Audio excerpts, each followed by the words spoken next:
वसमत येथे पत्रकारांच्या मागण्यांसाठी व्हॉइस ऑफ मीडिया संघाच्या वतीने धरणे आंदोलन।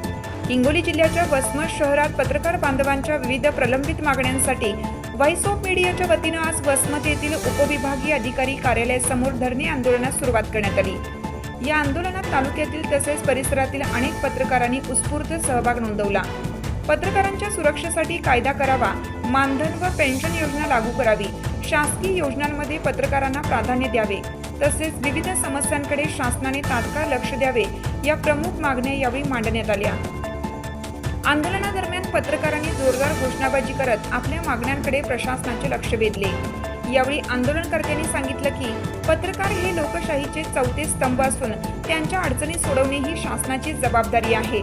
मात्र अनेक वेळा मागण्या करूनही त्याकडे दुर्लक्ष होत असल्याने आंदोलनाचा मार्ग स्वीकारावा लागला।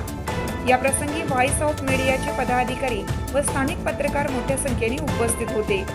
उपविभागीय अधिकाऱ्यांना निवेदन देऊन मागण्यांची पूर्तता करण्याची मागणी करण्यात आली। जोपर्यंत मागण्या मान्य होत नाहीत तोपर्यंत अशाच प्रकारे आंदोलन सुरूच ठेवण्याचा इशारा पदाधिकारी पत्रकार बांधव आंदोलनकर्त्यांनी दिला आहे। सक्षम लोकशाही न्यूज चॅनलसाठी विभागीय प्रतिनिधी रवी कुंटे, ब्युरो रिपोर्ट, वसमत।